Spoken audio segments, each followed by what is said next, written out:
The initial memory I have is the color white, not a clean, crisp white, but a dull, tired white that had a faint scent of antiseptic and something distantly floral, reminiscent of old, wilting carnations. The ceiling tiles were white, with each tile adorned with minute, nearly imperceptible openings. The stiff sheet that was drawn up to my chin and the plastic cup on the bedside table were both white. That was my entire world, for a moment a universe of insipid, sterile white. Next, the noise occurred. A steady and insistent, gentle, rhythmic beeping, reminiscent of a metronome counting out the seconds of my life. Beep, beep, beep. It was the sole anchor in a sea of ambiguity. A deep, throbbing H emanated from my left side, pulsing in time with the beeping, and my cranium felt as though it were filled with cotton. I attempted to rise from my seat, but a sudden, electric jolt of agony pierced my ribs and traveled down my leg. The mere act of breathing felt like ingesting glass, and I gasped. The effort was too much for me, and my eyes fluttered shut once more. What was my location? What transpired? The fog began to be penetrated by sharp and menacing memory fragments. Tires screeching on damp concrete. The blinding glare of headlamps in an inappropriate location. The sickening crunch of metal twisting and fracturing. The sensation of being propelled forward, the world plummeting in a chaotic, violent spiral. An automobile collision. My mind became cold and weighty as the idea became firmly entrenched. Then, a name, Leo. My pulse, which had been beating in sync with the monitor, abruptly pounded against my ribs with a frantic urgency. Leo, my firstborn, my 8-year-old son. Was he present with me? Was he unharmed? I was overcome by a cold, suffocating panic that caused the monitor to sound more frequently. I strained to open my eyes and conducted a frantic examination of the room. Leo is not present. An endless, sterile white, the hum of fluorescent lighting, and an empty chair. Leo, my voice was a dry, unused rasp as I croaked. It was scarcely audible. I attempted to expel additional air from my lungs, which were protesting. Leo, a woman in blue coveralls, entered the room as the door swung open. Her graying hair was neatly tucked into a bun, framing her kind features. Brenda was the name that appeared on her name badge. "Look who has decided to join us," she said with a gentle smile. "You certainly caused us to be alarmed. My dear, what is your current state of well-being?" I ignored her inquiry and rasped, "My son, Da." "Leo, what is his current location? Was he present in the vehicle?" The words poured out, clumsy and desperate. Brenda's expression became more empathetic. She approached me and examined the IV line in my arm. "Your son is in excellent health. He was not present, which is a relief. He was collected by your family. He is secure in their household." Relief rushed over me with such force that I was left feeling dizzy. He was unharmed. He was not present in the vehicle. He was present with my parents. The world appeared to be in equilibrium for a brief period. Although my parents and my 2 elder sisters could be overbearing, bearing, and critical, they were family. They would be present during a crisis. Certainly they would. While I was present, they would ensure that Leo was fed and comforted. They were likely in the waiting room at this moment, anticipating my awakening with apprehension. "Is my family present?" I inquired, my voice becoming slightly more assertive. Brenda's countenance briefly fluctuated. Before her professional smile was restored, there was a slight, nearly imperceptible hesitation. Her tone was slightly too ebullient as she stated, "They were here earlier, Da." They ensured that Leo was adequately cared for and that all matters were resolved. They stated that they would return to verify your status. Presently, you prioritize relaxation. The physician will be visiting you in the near future. Her movements were efficient and practiced as she fluffed my pillow and checked my vitals. However, the flickering image remained with me. In the fertile soil of my perplexity, a small seed of unease was sown. What was the reason for their absence at this time? Would they have remained if I had awoken immediately following a significant accident? Brenda departed, and the room was once again devoid of sound, with the exception of a consistent beeping. I lay there, my body a landscape of aches and pains, and my mind a swirling mess of relief and that new nagging concern. I required my phone. I required to hear their voices, to hear Leo inform me that he was in good health. I observed my pocketbook on the chair in the corner. It appeared battered, with one of the straps fractured and the leather scuffed. Apparently, it was carried in by a nurse from my damaged vehicle. With a sigh, I reached for the call button. A youthful orderly entered a few minutes later. I requested that he retrieve my phone from the purse and connect it to the wall. He stated, "The battery is entirely depleted, madam," as he connected the charger to the electrical outlet. Powering on may require a minute. I observed the small black rectangle on the bedside table as if it were a lifeline as he departed. The minutes elapsed into an eternity. Eventually, the screen came to life. The recognizable logo appeared, and my lock screen displayed a photograph of Leo and me at the beach. His face was distorted into a gap-toothed grin, and his arms were firmly wrapped around my neck. The sight of it caused my chest to ache with an affection that was so intense that it nearly caused me pain. The phone began to vibrate uncontrollably as it connected to the network, emitting a prolonged, agitated hum against the metal table. Notifications were received in abundance. Numerous of them. Social media notifications, missed messages, and texts. The screen was touched by my fingertips, which were slightly trembling and clumsy. Initially, I perused the messages. Omanji Tara, I just heard. Sarah K, are you in good health? Get in touch with me. Mark Workey, I was informed of the accident. Do not be concerned with any aspect of this situation. Simply improve. From Mrs. Gable, Leo's teacher, Tara, I am sending you my best wishes for a swift recovery. Please inform us if there is anything we can do to assist Leo. There were more than 30 messages, each of which contained a different version of the same message. Friends, colleagues, and even my neighbor expressed their astonishment and concern. My heart was infused with warmth. It was comforting to be aware that others were concerned. However, the seed of unease began to emerge as I perused. There was no response from Mom. Dad has not responded. Clara, my sibling, has not responded. Megan, my other sibling, has not responded. It was illogical. They were the initial individuals the hospital would have contacted. They were the ones who possessed Leo. What was the reason for their failure to text? Or referred to as? A straightforward statement such as, "Leo is in good health.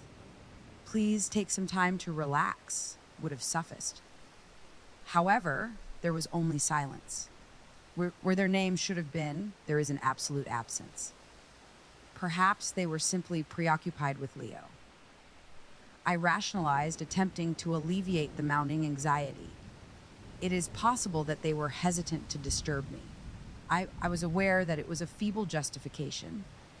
My mother was surgically connected to her phone. In the same amount of time as it takes to boil water, she could send 20 messages. I was shivering more than the air-conditioned room as a cold dread began to penetrate into my bones. There was an error. Fundamentally, profoundly incorrect. My forefinger was positioned over my banking application. It was a nearly irrational impulse that was instinctive. What is the reason for my decision to examine my bank account at this time? However, I was unable to dispel the sensation, the ominous foreboding that was brewing within me. Ever since my spouse, David, passed away, I had been saving for years. Every windfall, every tax refund, and every spare dollar was deposited into that account. It represented our future. Leo could finally acquire the dog he had always desired by making a down payment on a small home with a yard. The sum was slightly more than 995,000. It was the sole tangible source of hope and security I had. The screen was unlocked by my thumbprint as I initiated the application. The primary page loaded, displaying my savings and checking balances. I experienced a sensation of breathlessness in my larynx. The Earth's axis was inclined. Savings account balance. Dawn 1734. My mind was unable to comprehend the number as I gazed at it. Dawn 1734. It was undoubtedly an error. An issue with the application. An error occurred on the server. There was no alternative explanation. I refreshed the page. The figure remained stark and taunting. Dawn 1734. My heart was no longer merely beating. It was endeavoring to escape from my thorax. The monitor adjacent to me erupted in a shrill scream, its pulses intensifying into a single, high-pitched alarm. I tapped on the transaction history on a frantic basis, my vision becoming blurred with tears of distress. I surveyed the list with my eyes, and the blood drained from my face. The most recent transaction that I can recall was a grocery bill that was paid 3 days ago. However, a new manifest was now available. Yesterday, the day of my accident, I received an appalling list. The 21,500. Transatlantic Airways. Transaction details 4 first-class tickets. The 38,000. The Azure Palace Hotel and Resort. A transaction details 14-night reservation for a presidential suite on 15,000 Lux Travel Excursions Inc. And transaction details private yacht charter, all-inclusive package of 12,000 Vista Premier Car Rentals. At transaction details, rental of a luxury SUV for a period of 14 days, 8,500, cash withdrawal from the airport main branch ATM. The enumeration continued. High-end restaurants and designer retailers impose smaller, yet still substantial fees. In a matter of hours, my account had been systematically emptied of a sum exceeding 95,000. All of this occurred while I was incapacitated in a hospital bed. Brenda, the nurse, returned to the room, her kind expression now creased with alarm in response to the monitor's sound. "My dear, what is the matter? Your heart rate is skyrocketing. Is there any discomfort you are experiencing?" I was unable to continue speaking. My hand was trembling so violently that the screen was a blur as I held the phone out. Her brow furrowed as she retrieved it from me. She examined the screen, her eyes widening in astonishment. "Oh, my God," she whispered, turning her gaze from the phone to me. This can't be right." However, I was aware that it was. The seed of unease had grown into a grotesque, thorny vine that wound around my heart and squeezed. In my family, there was a Leo. My debit card was in the possession of my family.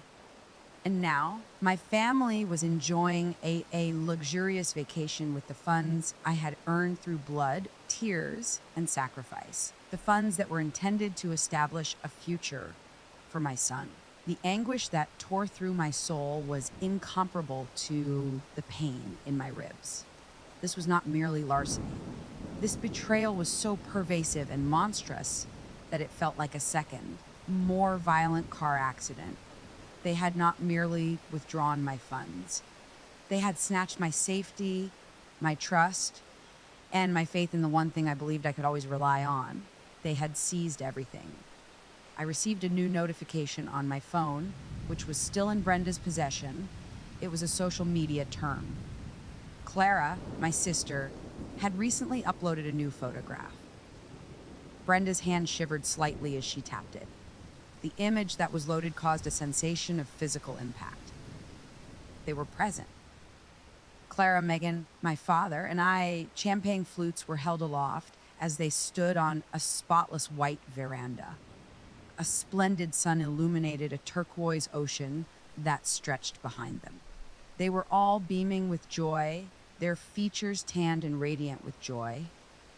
The final, catastrophic nail in the coffin was Clara's caption, We are finally able to enjoy the dream vacation that we all deserve. Life is too brief to delay. Enjoying the sun and creating memories with the most exceptional family a lady could hope for. Our family first, how blessed, how luxury life. The photograph was last time stamped 3 hours ago. I requested that the phone be brought to me, my voice warningly low. The panic had dissipated, and it was succeeded by a frigid hard and sharp sensation, a fervor so pure and white, hot that it ate away at the tears. Brenda returned it with tears of compassion in her eyes. She was disregarded by me. I located my mother's telephone number and activated the call icon. I was uncertain as to what I would say, but I was certain that I needed to hear her voice. I required to hear her fabrication. It rang 3 times, once, twice, and once more. I could almost hear the gentle murmuring of the waves in the background. Then, she retrieved the item. Tara, is it you? Her tone was distant, breezy, and slightly irritated, as if I were interfering with an important matter. My dear, is everything in order? We intended to contact you at a later time. What is your current location? I inquired, my voice devoid of emotion and monotone. A lull ensued. Oh, well, we had a last-minute opportunity. A journey with the family. You are aware that your father has been working tirelessly, and the ladies required a break. It was simply one of those opportunities that we were unable to refuse. An opportunity that arises at the 11th hour. The deceptions was so transparent and offensive in its simplicity. I did not pose a query, rather, I simply stated, you are on vacation. You on vacation with my money. The silence emanating from the other end of the line was overpowering. Her rapid exhalation was audible to me. I heard her conceal the phone and whisper furiously to an individual who was likely my father. She is aware. She is aware of the financial matters. Then she returned to the line, her casual demeanor having been replaced by a defensive, whining edge that I was all too familiar with. Now, Tara, refrain from being overly dramatic. It is not your money. The funds belong to the family. We are all members of the same family, are we not? We were extremely anxious and stressed as a result of your involvement in that terrible catastrophe. We required a break in order to alleviate our tension. And you are doing well, are you not? You were declared stable by the hospital. We were merely borrowing it. We will eventually repay you family funds. The phrase reverberated in my mind. My money. The compensation I received for working 60-hour weeks as a graphic designer. The funds from my late husband's life insurance, a sacred fund that I had sworn to only touch for Leo's future, was never family money. It was always Tara's money when they needed to borrow a few $100s to pay a bill, or they couldn't pay a few $1,000s to put down on a vehicle they couldn't afford. Loans that were never, ever repaid. However, the sum had now been transformed into family money due to its life-altering nature. I was rendered speechless by its pure audacity. However, I had one additional inquiry. It is the most significant. For the first time, my voice cracked as I uttered, Leo, Mom, where is my son? Oh, he is in good health, she said dismissively, the relief in her voice palpable as she realized that I had shifted the subject. Docked. He is present at the residence. There was an abundance of sustenance that we provided for him. He is proficient in the use of the microwave, especially when it comes to frozen pizzas and porridge. Tara, he is now an adult. He will be in ideal health for a few weeks. The phone clattered to the floor as it slid from my fingers. The world fell silent. The heart monitor's frenzied beeping was a distant annoyance, and my hearing was reduced to a dull roar. He is currently present at the residence. We withdrew from him. Presently, I am quite mature. A few weeks. They had abandoned my 8-year-old child. Isolated. while they sipped champagne on the other side of the globe. They resided in a house equipped with a microwave and a few frozen pizzas for a period of 2 weeks. They had seized his future and subsequently abandoned him in the present. The frigid wrath that coursed through my veins transformed into ice. This was no longer solely about the financial aspect. This was about the safety and well-being of my child, the only pure and perfect object in my life. They had crossed a boundary from which there was no way back. Suddenly, my intellect was able to function with acute clarity. The singular, unwavering purpose supplanted the haze of pain and medication. I answered the telephone.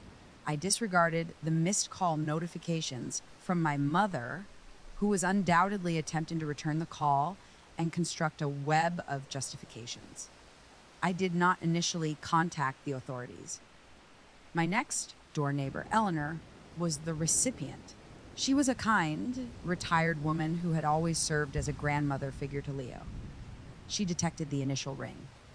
"Tara, I am relieved. I have been exceedingly concerned. How are you doing, my dear?" I spoke with a firm and controlled tone. "Eleanor, I require a substantial favor. I am currently hospitalized. My parents were supposed to be monitoring Leo, however, they are not. Have you encountered him?" Eleanor's pleasant voice hardened in response to her apprehension. "Have you encountered him?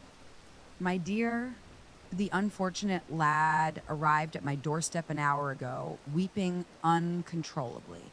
He stated that his grandparents informed him that they were going to the store, but they never returned. He was terrified and alone. Presently, he is seated beside me, observing animations. I was on the brink of contacting social services. I was unable to locate your telephone number at the hospital. What is the situation?" Tears of gratitude and fury flowed down my features. Gratitude for Eleanor, a practical stranger who exhibited more compassion than my own mother. I am filled with rage for the terror my son must have experienced while alone in that vacant house. "I am grateful, Eleanor. I am grateful. Is it possible for you to retain him with you? I will resolve this matter. Do not allow anyone else to seize him." "Anyone?" "Certainly, my dear. Do not be concerned about anything. You are responsible for your own well-being." After concluding the conversation, I exhaled deeply and shivered. Phase 1 was concluded. Leo was unharmed. It is now time for the second phase. I called the fraud department at my bank as my subsequent step. I presented the situation in a manner that was both composed and unambiguous. I was admitted to the infirmary. Without my consent, my account was depleted. I disclosed the identities of the perpetrators, my parents, and my sisters. I meticulously reviewed each transaction.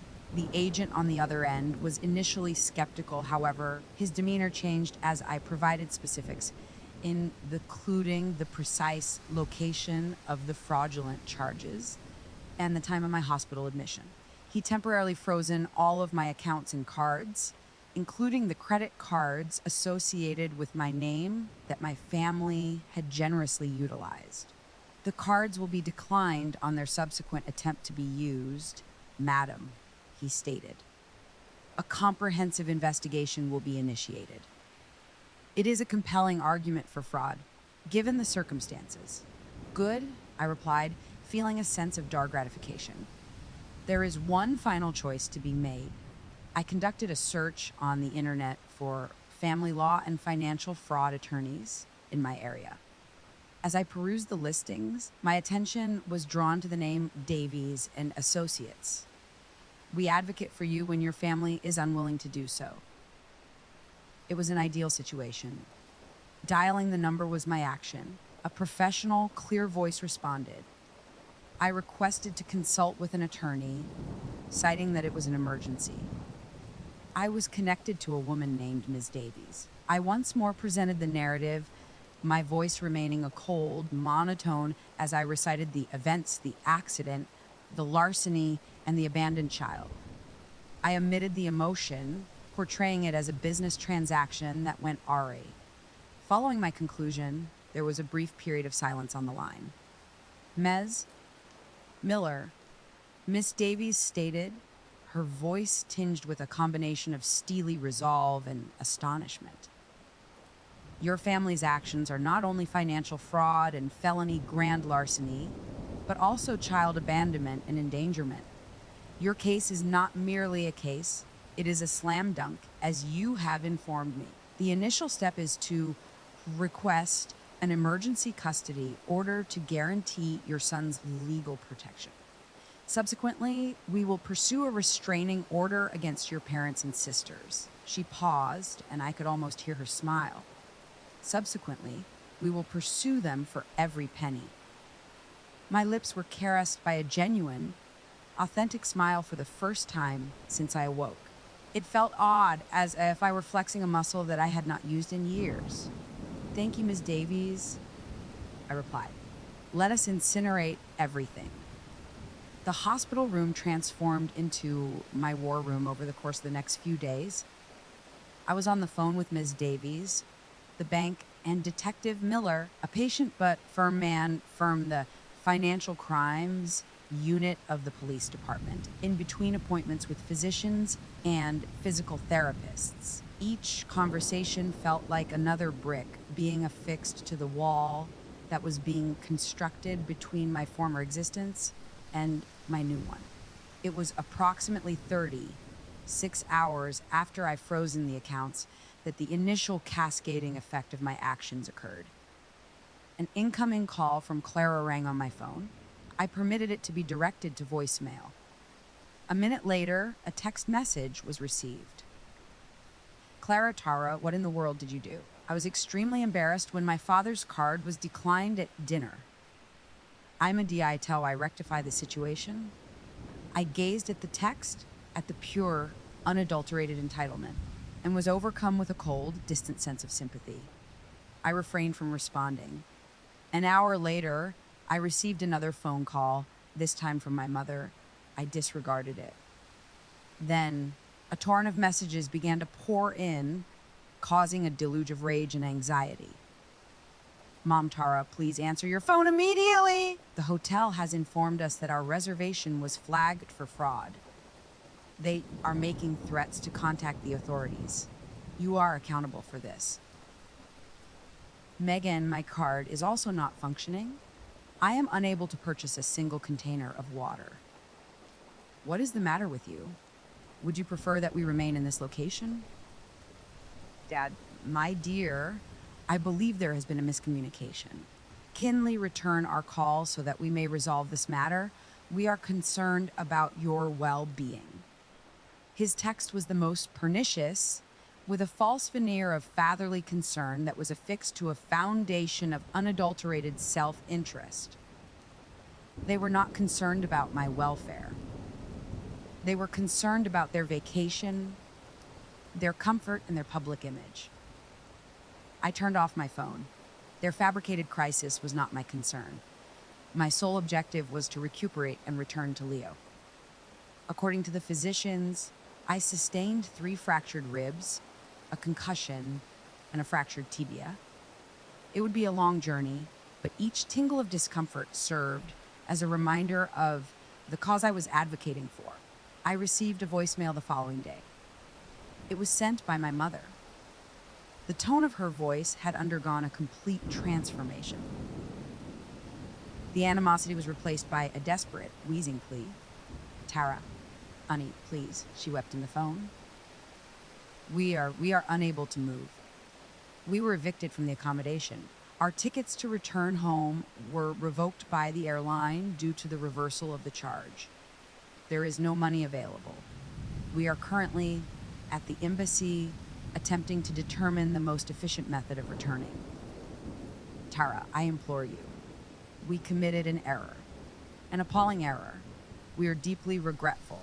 I would appreciate it if you could unfreeze one of the cards. Enough to return home. We are your family. My expression remained unaltered as I listened to the message. The phrase, I apologize, was of no consequence. They were only apologetic because they were apprehended.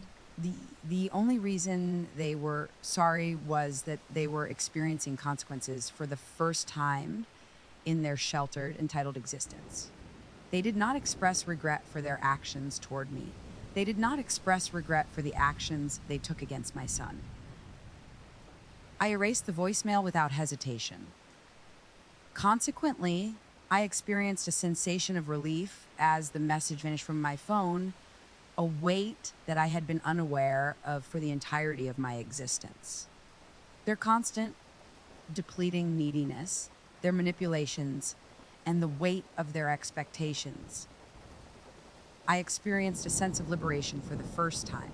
My ribs were tightly wrapped and my limb was in a cast when I was discharged from the hospital a week later. Leo was brought by Eleanor to retrieve me. Upon recognizing me, his diminutive face contorted, and he fled into my embrace, burrowing his head into my side and weeping. "Mummy, I believed you were lost forever," he sobbed, his diminutive frame trembling. I embraced him tightly, allowing my own sobs to blend with his. I whispered into his hair, "Never, baby. I will never, ever abandon you." Physically and emotionally, the subsequent weeks were characterized by a rapid pace of recuperation. Our home, which had previously been a source of joy, now appeared to be contaminated. Leo experienced visions. He would awaken in a state of terror, convinced that he was once again alone in the house. He refused to allow me to leave his sight, clutching me tightly. A shadow of dread had replaced the carefree light in his eyes. My resolve was strengthened by witnessing his suffering. I was certain that I had made the correct decision every time I gazed at his anxious, small countenance. This was no longer solely about avenging my father. It was about safeguarding my son from the noxious, detrimental influence of those who were supposed to be his closest loved ones. Ms. Davies was a saving grace. She executed each task with unwavering efficiency. The bank's investigation determined that the transaction was a clear example of fraud, and they refunded the entire amount to my account. This, in turn, resulted in the airline, hotel, and travel companies legally pursuing my parents for the services they had consumed but not paid for. They were inundated with calls from collection agencies. The legal case proceeded. The police initiated proceedings after Ms. Davies submitted the lawsuit. The word began to circulate throughout our community. The social media image of the perfect, close, knit family that my mother had meticulously cultivated began to disintegrate. Friends and neighbors who had previously held them in high regard now regarded them with suspicion and derision. They came to my door 2 weeks after I was discharged. Through the peephole, I observed my mother, father, and 2 sisters, each of whom appeared disheveled and defeated. Their tans had dissipated, being replaced by a pasty pallor. Their costly attire was wrinkled as a result of their travels. They appeared to be creatures that had been cornered. I opened the door, but my crutch was securely planted on the ground, obstructing the entrance with my body. "What do you desire?" I inquired, my voice as stone cold as ice. My mother gave into weeping, erupting in the same theatrical, well-practiced sobs that had previously been effective with me. "Tara, I implore you, please allow us to enter. It is imperative that we engage in conversation. We are capable of providing a comprehensive explanation." "What is the subject of your explanation?" I spoke with a modest increase in volume. "Please provide an explanation for the manner in which you utilized my savings account as a personal vacation fund while I was unconscious in a hospital bed. Or perhaps you could elaborate on the manner in which you abandoned my 8-year-old son to his own devices." Which component necessitates clarification. That was not the case. Clara added, her expression contorted into a sneer. "You are exceedingly dramatic. We were aware that Mrs. Gable resided in the adjacent residence. He would have been unharmed. Alana is her name, I curtly replied. You were unaware of the situation due to your lack of interest. You abandoned him. He was abandoned by you. He awoke in a state of terror and isolation as a result of your actions. My father finally spoke, his voice feeble and imploring. We were both experiencing significant stress, my dear. The incident was a jolt. We were not thinking clearly. I responded, you were able to think clearly enough to reserve 4 first-class tickets. You were able to rationally withdraw thousands of dollars and charter a private yacht. Regarding the allocation of my son's future, your intentions were entirely unambiguous. The sole item that you neglected to consider was us. I scrutinized their features individually. I observed no remorse, only self-pity. The only emotion I perceived was fury at being apprehended, rather than any sense of shame. I encountered 4 individuals who, by chance, shared my DNA. I spoke in a voice that was nearly whisper, like, laden with finality, you are not welcome here. Not at this time, not at any time. I retrieved a sizable manila envelope from the foyer table by reaching back inside. My father received it from me. What is this? While struggling with the clasp, he inquired. That, I stated, is a court order.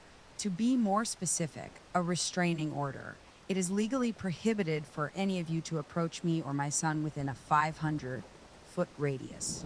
I will have you apprehended if you return to this property. Their jaws fell. My mother let out a strangled cry. At first, they simply gazed at me, their expressions a combination of incredulity and rage. My mother's eyes were wide as she whispered, you wouldn't. You are causing irreparable harm to this family. No, I replied, gazing directly at her. The moment you prioritized your daughter's life and your grandson's safety over a vacation, you irreparably damaged this family. And with that, I shut the door in their faces. I leaned against it, listening to the indistinct shouts of outrage that gradually diminished as they walked away. I did not experience any feelings of melancholy. I no longer experienced feelings of anger. I simply experienced a sense of tranquility, the tranquility of a tempest that had finally dissipated. Life commenced to establish a new cadence, an improved cadence. Leo commenced counseling with a child therapist, and the nightmares gradually dissipated.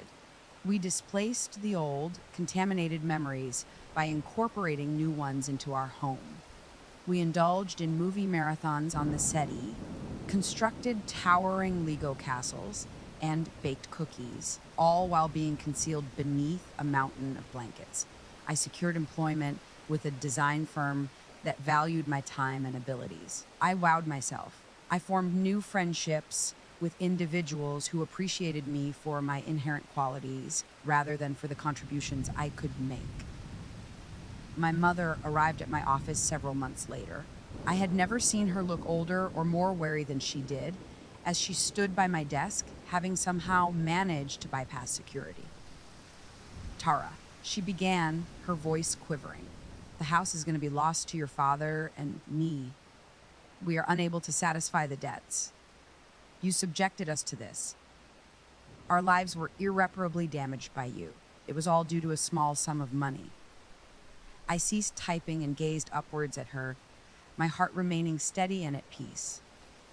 The woman who preceded me no longer wielded any influence over me. She was simply a mournful, dejected individual who declined to accept accountability for her actions. Mom, it was never about the money. I stated, my voice being both compassionate and firm. You could have stolen $100 or $1 million. The issue was faith. It was about departing from Leo.